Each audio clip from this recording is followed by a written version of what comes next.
double itu.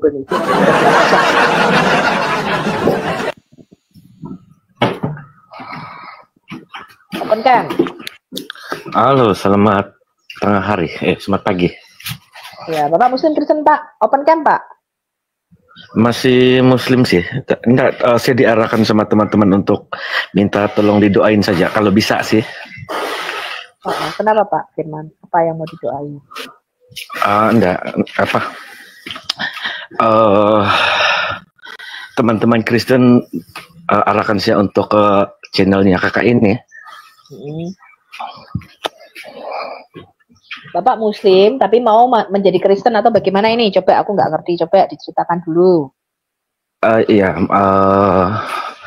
masih Muslim sih. Cuman sekarang aku mengalami satu peristiwa yang gimana yang membuatkan saya ingin lebih tahu lagi tentang Kristen. Peristiwa apa itu? Coba diceritakan dulu. Gini, bentar ya. Nah, gimana ya mau ngomongnya? Mau ceritanya apa gimana gitu? Ya, gimana jadi seperti? Apa yang Bapak alami? Enggak gini dulu itu aku itu kan dulu mengalami satu kecelakaan. Kan aku dulunya selalu menganiaya orang Kristen juga selalu. Jadi satu masa itu aku itu kecelakaan. Jadi Bapak Muslimnya dari lahir atau? Ya dari lahir. Dari lahir. Oh dari lahir Muslim ya. Terus? Ya, nah terus itu aku mengalami kecelakaan di situ dan menyebabkan sesetengah daripada anggota tubuh mengalami kelumpuhan begitu. Terus gimana ya? Satu ketika itu aku kasih singkat saja ya, boleh? Ya. Gimana? Oke. Satu ketika itu aku ke rumah sakit dan aku mau mengambilin obat. Dalam perjalanan pulang itu aku ngelihat satu sosok patungnya Tuhan orang Kristen yang tinggi besar begitu dan seakan-akan ngelihatin ke aku. Jadi aku tuh pada masa itu kan aku kan masih Islam, jadi aku tuh kayak gerigitan gitu, macam kayak nggak senang dilihatin kayak gitu pada masa itu. Jadi aku tuh pengen nantang aja sama Tuhannya kakak ini, Tuhannya Kristen itu. Nah aku bilang itu kan pikiranku juga lagi tengah galau, takut nggak sembuh gitu, takut istri juga lari kan kalau nggak sembuh, takut nggak ada pekerjaan gitu. Nah terus aku tuh nantang itu sama Tuhannya kakak itu. Aku bilang, Tuhannya orang Kristen, kalau beneran kamu ada, sembuhin aku dong gitu. Kalau kamu ada sih gitulah. Nah setibanya di rumah itu malamnya aku tuh ke mimpi, tapi ini aku juga nggak percaya sih pada mulanya sih, aku nggak percaya pada mulanya, tapi sekarang macam aku punya keyakinan setelah ada dorongan teman orang Kristen juga. Jadi di dalam mimpi itu pada mulanya aku anggap itu cuma bunga tidur, tapi kok nyata gitu, kok beneran terjadi, kok ada cahaya, satu sosok cahaya yang mendatangi aku dan mengatakan aku akan sembuh gitu. Jadi di paginya itu setelah aku bangun daripada tidur, aku mengalami, aku penasaran apa benar apa yang aku mimpin itu, kok nyata sekali gitu. Terus aku coba bangun gitu, kok bisa bangun, coba berjalan juga bisa, biarpun belum berapa lancar tapi kok bisa jalan gitu. Jadi aku tuh bilang sama istriku, sayang aku disembuhin sama Tuhannya orang Kristen gitu.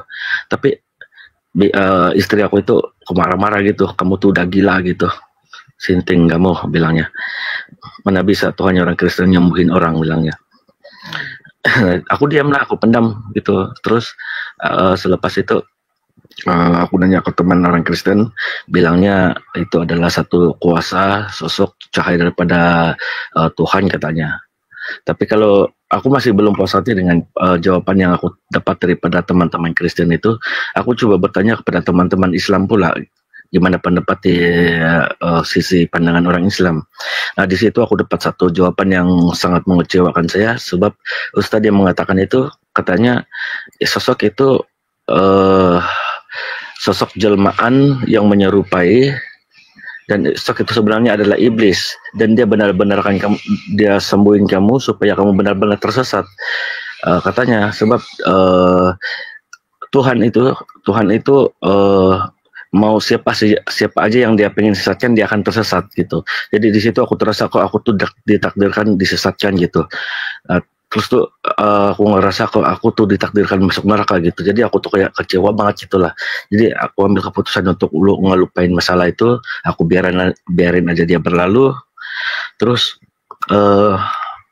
ada beberapa minggu yang sudah berlalu gitu. Kok aku dengar suara-suara setiap kali aja aku tidur itu ada suara dengar. Kok manggil-manggil nama aku gitu. Tapi aku nggak tahu siapa yang manggil itu. Tiap kali suara itu keluar, aku ngerasa suara itu adalah suara yang datang ke mimpi aku yang menyembuhin aku itu. Jadi aku beberapa hari ini kalau nggak salah mungkin dalam 1 minggu ini aku masuk ke komal-komal untuk cari tahu siapa sih Tuhannya orang Kristen, siapa sih yang nyembuhin aku gitu. Jadi aku sudah masuk di komalnya Bocah Indeso, aku juga masuk di siapa, ada banyak lah. Aku udah masuk dan juga mereka doain aku gitu. Jadi aku gimana ya, aku diselamatkan oleh Tuhan Kristen itu sebanyak 2 kali. Yang pertama kali itu yang aku disembuhin, yang kedua kali time aku di komalnya Bocah Desa ya, kalau nggak salah ingat. Time itu aku lagi di kantor, aku udah ketahuan untuk belajar belajar mau cari tahu Tuhannya orang Kristen. Jadi keluarga aku tuh pada ketahuan lah gitu. Jadi disuruhlah Ustadz itu datang ke kantor itu. Jadi aku disamperin sama Ustadz dan dimarahin di situ. Jadi dalam masa yang sama aku itu didoain sama teman-teman Kristen yang ada di TikTok ini, di komalnya Bocah Desa kalau nggak salah. Jadi di situ aku terlepas dari permasalahan yang besar, dan di situ juga aku tuh sudah ditungguin di rumah oleh para keluarga, oleh ustadz juga sudah nunggu kepulangan aku dari kerja itu, dan aku minta didoain sekali lagi sama teman-teman Kristen, dan di situ juga aku dapat bisikan bahwa jangan pulang hari ini gitu. Nah, lepas itu aku tuh ikutin aja kata hati, aku nggak pulang. Kata hati mengatakan bahwa besok aja pulang, ini hari jangan pulang. Jadi aku tuh nggak pulang semalaman, aku sudah ditungguin itu sama para keluarga, sama ustadz itu di rumah itu. Jadi ditungguin mau diruqyah. Kayaknya sih. Jadi nah, aku tuh nggak pulang itu. Aku telepon teman, aku minta ambil sama teman, dan aku nginap di rumah teman. Nah, untungnya tepat jam 11 lebih gitu, tengah hari kebesokannya aku pulang. Para keluarga juga sudah pada bubar, ustadz juga semua pada bubar. Istri anakku juga sudah nggak ada di situ, pulang ke rumah orang tuanya. Jadi aku cuma dapat satu memo mengatakan aku tuh diberi tempo selama 1 minggu untuk merenung, untuk menilai, dan untuk berpikir sama ada aku akan stay di iman yang lama ataupun akan beralih ke imanan begitu. Jadi mungkin selepas 7 hari itu mereka akan datang kembali, para keluarga akan datang kembali untuk diskusi soal permasalahan itulah. Jadi sekarang mungkin kalau nggak salah mungkin tinggal 4 hari lagi. Hati saya juga sangat berdebar-debar. Saya juga kemana-mana minta doain sama orang Kristen, dan aku diarahkan sama teman-teman Kristen juga untuk minta doa sama kakak.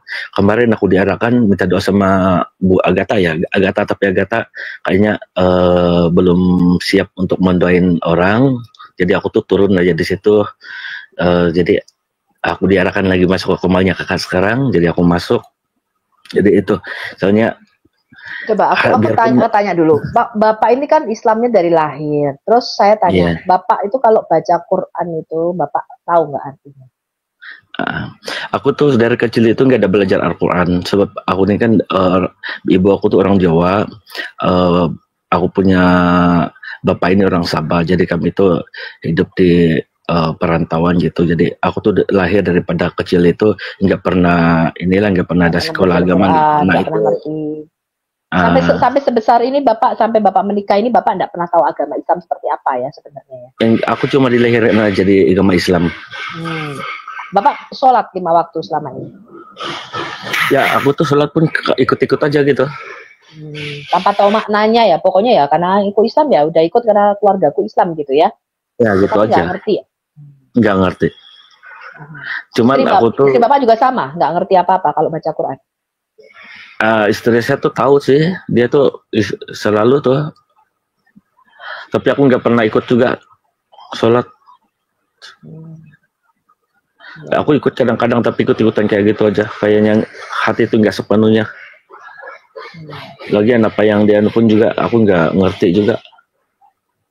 Cuman aku itu sih di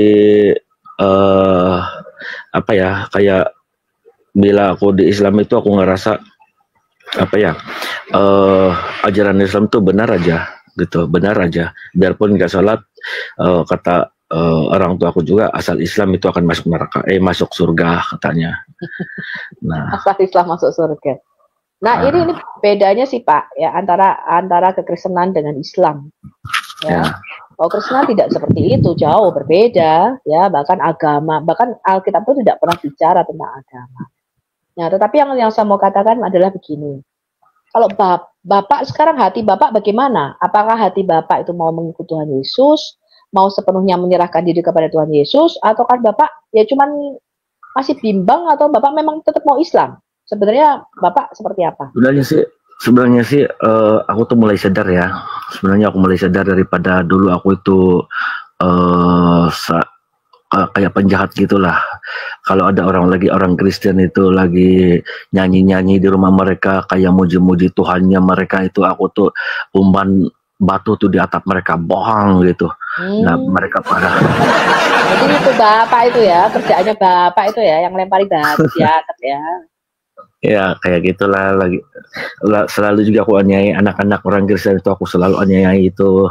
Jadi aku malah sekarang bila aku sudah gimana ya, bila aku disembunyinya sama Tuhannya orang Kristen tuh kayaknya aku malu banget gitu.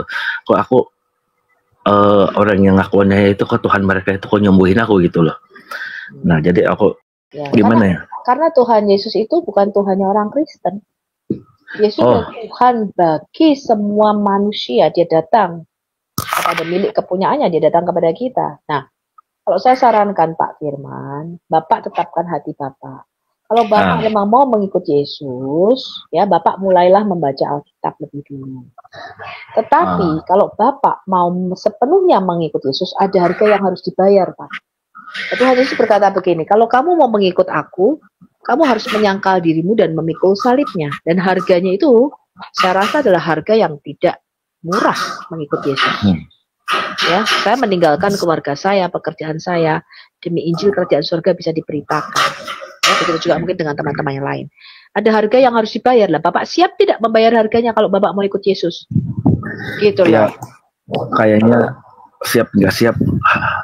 Siap nggak siap, harus siap sekarang. Soalnya mungkin aku juga setengah nggak tahu mau gimana, tinggal 4 hari kayaknya untuk tempo yang diberi ke aku itu. Soalnya kalau aku ikut ke Islam juga, aku nggak ngerti itu apa itu Islam juga, aku nggak tahu. Aku ngikut ke Kristen juga, setakat ini juga aku masih belum berapa paham apa ini Kristen, nggak tahu apa gitu. Nah, cuma ada serba sedikit yang sudah teman-teman Kristen kasih saran ke aku, kasih doa ke aku, terutama yang komal-komal di TikTok ini. Mungkin mereka ada di sini juga kayaknya, nggak tahu ada apa nggak tahu. Mungkin mereka juga sedang nonton di sini, nggak tahu. Jadi mereka yang selalu doain aku tuh juga terima kasih banget. Yang bagi sokongan jauh, terima kasih kalau sekiranya mereka lihat di sini. Ya. Cuman teman-teman yang Kristen yang lain arahin aku masuk ke kakak untuk minta didoain gitu. Ya, kalau kita doain saya pasti akan doakan ya, tetapi intinya adalah Bapak harus mulai belajar Alkitab, membaca Alkitab. Tetapi Yesus berkata begini, dia datang membawa pemisahan, dia datang membawa pedang. Artinya apa? Karena Bapak keluarga besarnya kebanyakan Muslim, maka Bapak harus siap-siap ketika Bapak harus membayar harga, terpisah dari keluarga Bapak. Ya, dikucilkan dari keluarga Bapak. Kenapa? Karena memang ada harga yang harus dibayar. Makanya Yesus berkata apa? Aku datang membawa pedang, yaitu memisahkan anak dari orang tuanya. Memisahkan kamu dari saudara-saudaramu. Untuk apa? Ya karena gelap dan terang nggak mungkin bisa disatukan. Ada harga yang harus kita bayar, Pak. Maka Yesus berkata, kalau kamu mengikut aku, kamu memikul saya, kamu melihat ke belakang, aduh, aku masih aduh sayang nih aku tinggalin, aduh sayang nih aku ini, ya nggak jadi Pak, nggak jadi. Jadi ketika kita mau ikut Tuhan Yesus, ya sudah, kita bayar harganya. Apapun yang terjadi hidup matiku, aku serahkan ke dalam tangan Tuhan. Nah, makanya apalagi berat bagi Bapak yang Muslim. Kenapa? Karena di dalam Islam, orang yang murtad dari agama Islam itu darahnya halal. Ya, jadi ya, bukan hanya kehilangan segala-galanya. Mungkin Bapak bisa kehilangan nyawa Bapak, dan ini terjadi di mana-mana. Nah, tapi kalau bukan atas kehendak Tuhan, maka sehelai rambut pun tidak akan jatuh dari kepala Bapak. Tapi kalau memang itu kehendak Tuhan, ya Bapak harus siap-siap membayar harganya. Tapi Bapak harus kuatkan hati Bapak dulu. Nah, yang bisa meneguhkan hati Bapak bukan saya. Karena Alkitab berkata yang bisa menarik kita, menyatakan bahwa Yesus adalah Tuhan adalah Roh Kudus. Ketika Roh Kudus diam di dalam hati kita, ketika Bapak membiarkan Roh Kudus bekerja di dalam hidup Bapak, maka Roh Kuduslah yang akan memberikan Bapak kekuatan. Ya, memberikan Bapak keberanian. Untuk apa? Menghadapi semuanya ini yang pasti kita akan hadapi. Ya, makanya saya bilang, kalau Tuhan mau masih pakai saya dulu waktu saya dipanggil juga sama. Saya bayar harganya. Tapi Tuhan belum menginginkan saya untuk mati. Kalau Tuhan menginginkan saya mati, ya matilah saya gitu. Tapi kalau Tuhan masih mau pakai saya, pakai hidup saya, sehingga saya belum mati-mati sampai sekarang. Ya. Nah, cuman ada harga yang harus kita bayar ketika kita Tapi kalau kamu merelakan nyawamu demi aku, kamu akan memperolehnya. Tapi kalau kamu mengasihi nyawamu, kamu akan kehilangan nyawamu. Tapi kalau kamu merelakan nyawamu demi namaku, maka kamu akan memperolehnya kembali. Nah, itu janji Tuhan sama kita. Nah, Bapak jangan takut. Ya, di dalam Tuhan Yesus, segala kuasa itu telah diberikan kepada Yesus Kristus. Dialah Allah yang sejati, Allah yang menampakkan diri di dalam dunia ini. Dia turun bagi umatnya, dia turun bagi kita semua anak-anaknya. Untuk apa? Untuk memberikan kita pengharapan dan hidup yang baru, kehidupan kekal. Ya. Nah, cuman yang saya sarankan, Bapak itu kan imannya masih belum ada, dasar iman Bapak itu belum ada. Ya? Ya. Nah, tapi yang saya sarankan adalah Bapak mulai membaca Alkitab, karena firman Tuhan berkata iman itu timbul dari pendengaran akan firman Tuhan. Jadi Anda harus mendengar siapa itu Yesus, Anda harus ngerti siapa itu Tuhan Yesus, baru Anda nanti bisa menyerahkan hidup Anda kepada Tuhan Yesus. Nah, itu adalah satu perjalanan rohani sebenarnya. Ya. Tapi it's okay, kita doakan saja Pak Firman ya. Iya. Baik, saya doakan saja Bapak Firman ya. Bapak, kami datang kepadamu, Bapak yang baik, Bapak yang selalu mendengarkan setiap doa kami, anak-anak-Mu. Kami bersyukur buat hari ini saudara kami, Bapak Firman, yang dari kecil, dari keluarganya dia Muslim, dia tidak mengenal Engkau ya Tuhan. Dia tidak pernah mendengar tentang Engkau ya Tuhan. Bahkan dia dulu menyangkal Engkau.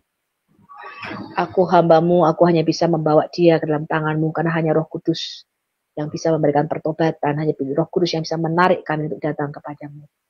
Bapak, Engkau sudah mulai menanamkan benih-benih iman di dalam diri Bapak Firman, dan hamba-Mu ini berdoa, Tuhan, Kau semakin menumbuhkan benih firman ini di dalam hidupnya, dan biarlah Roh Kudus bekerja di dalam hidupnya, menarik dia untuk datang kepadamu, dan melalui proses rohani, melalui proses apapun yang Kau berikan di dalam hidupnya, dia menjadi kuat di dalam Engkau. Anak-Mu ini Tuhan yang mau kembali kepadamu, anak-Mu yang mau mengenal Engkau, biarlah Roh Kudus sendiri yang membimbing dia, supaya bisa mengenal Engkau, sebagai Bapaknya yang rohani, Bapaknya yang ada di surga. Dan bila dia percaya kepada pengorbanan anak-Mu yang tunggal, Tuhan kami Yesus Kristus, sebab melalui darahnya kami semua ditebus dari kematian yang kekal, dan Engkau memberikan kami hidup yang kekal. Bapa, anak-Mu ini mau mengenal Engkau, biarlah semakin hari dia diberikan pertumbuhan rohani, selubung selaput yang membutakan matanya dulu, yang menentang pengenalan akan Engkau, gugur dari matanya. Dan biarlah saat ini dia mulai bisa melihat kemuliaan-Mu. Dia bisa mulai melihat terang yang daripadamu. Dan dia bisa mulai menyadari siapa Engkau sebenarnya yang datang 2000 tahun yang lalu. Kalau 4 hari lagi ya Tuhan, dia akan menghadapi semua keluarganya. Dia mengalami kekhawatiran, ketakutan, kegelisahan, apa yang akan terjadi nanti, yang akan dilakukan oleh keluarga-keluarganya. Kami berdoa saat ini Tuhan. Tutup bungkus anak-Mu ini dengan kuasa darah-Mu Tuhan Yesus. Tutup bungkus istrinya, tutup bungkus keluarganya dengan kuasa darah-Mu Tuhan. Kami percaya tidak sehelai rambut pun jatuh tanpa seizin-Mu.